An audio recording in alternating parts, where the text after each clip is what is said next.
Hey, I just thought I would share some interesting facts that probably is not known to a lot of people.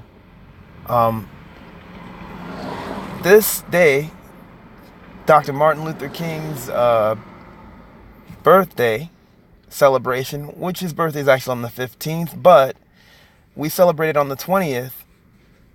Um, it's a national holiday because of some pretty interesting people, probably that a lot of people don't even really know, unless you lived back then in the late 70s, early 80s.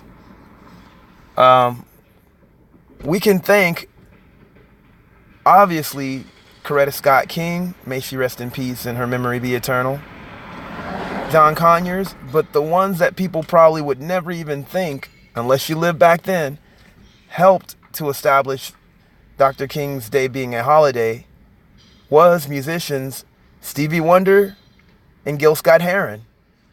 And I also want to thank Bob Marley because he was supposedly going to do the tour. He got sick, and you guys know what happened after that.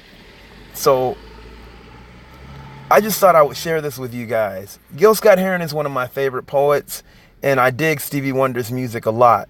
So it's just amazing to see how music played a part in establishing this holiday. Here's the article.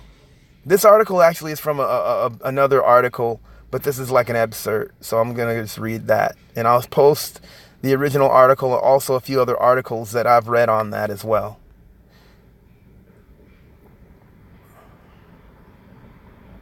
Gil Scott-Heron's A Reflection on Stevie Wonder's Hotter Than July tour was extracted from The Last Holiday, a memoir by Gil Scott-Heron. May he rest in peace and his memory be eternal.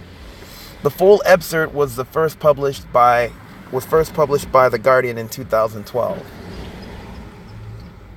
Memphis meant music, and unless you stop to think for a minute, you might forget that it was in Memphis that Dr. Martin Luther King Jr. was shot and killed on a motel balcony on April 4th, 1968. Stevie Wonder did not forget. In 1980, Stevie joined with members of the Black Caucus in the U.S. Congress to speak out for the need to honor to honor the day King was born, to make his birthday a national holiday. The campaign began in earnest on Halloween of 1980 in Houston, Texas. Stevie's national tour supporting a new LP called Hotter Than July, featuring the song Happy Birthday, which advocated for holiday for King. I arrived in Houston in early afternoon to join the tour as an opening act. By January 15th, 1981, King's birthday, I had been on the Hotter Than July tour for 10 weeks. And here's a picture of Gil and Stevie. You know it was the 80s, if in late 70s, early 80s, because look at those beads. and Gil's natural. The Hotter Than July tour was a project that, when taken as a whole, was set up to cover 16 weeks, or 4 months, a third of the year. The endeavor was cut into 2 6-week halves with a break, a resting period that lasted a month. In essence, this rally was the halftime show before the 6 weeks half. One thing that knocked me out looking at this halftime show was how much I had not thought about it. Like, how much work was involved in organizing a fucking rally. That's what that was what Stevie had done, and what had to have taken up so much of his offstage time when we were playing, and what must have consumed what I was calling a resting period. The rally, ways to publicize it, ways to dramatize it, ways to legitimize it. My respect for Stevie Wonder expanded in every direction that day. I was following his lead like a member of his band, because seeing as he had envisioned was a new level of believing. It was something that seeped in softly, and when you were personally touched by someone's effort, a genuine sincerity, your brain says you didn't yet understand it, but your soul said you should trust. We took to the stage, the crowd continued to chant Martin Luther King Day, and we took a holiday. Stevie stepped up to the mic and addressed them. "It's fitting," he said, "that we should gather here, for it was here that Martin Luther King inspired the whole nation and the world with his stirring words, his great vision, both challenging and inspiring us with his great dream." People have asked Stevie, why Stevie, as an artist, why should I be involved in this great cause? I'm Stevie Wonder, the artist, yes, but I'm Stevlin Morris, a man,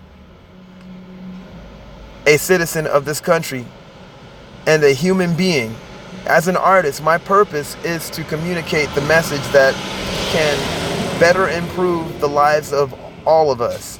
Sorry, you guys, truck in the background. I'd like to ask all of you, just for one moment, if you will, be silent and just to think and hear in your mind the voice of our Dr. Martin Luther King. Somehow, years later, it seemed that Stevie's effort as a leader of this campaign has been forgotten. But it is something that we should remember just as surely as we should remember for April 1968. We should celebrate January 15th. And we should not forget that Stevie remembered. Memory eternal to Dr. Martin Luther King and Gil Scott-Heron, and also Bob Marley. Yeah, I'm not forgetting that. When I found this out, it was a few years ago, and I was amazed to find out like what he did. Stevie was involved, and for me, it's a great thing, man. It's a beautiful thing, and that's why we have this holiday. And Gil Scott-Heron just even making light of Stevie's work, and him being in on it is really cool too. I mean, Gil Scott-Heron, like, he inspired me in even the way that I write sometimes, man. Like, that guy, his words, his voice, and his delivery, whether he was singing or reciting, he's like the godfather of rap. Here's Gil Scott and Stevie. I think these are pictures from the mid-'70s, though, based off of like how they looked. Here's another. This is the 80s version right here, as I was talking about earlier. Real cool, man.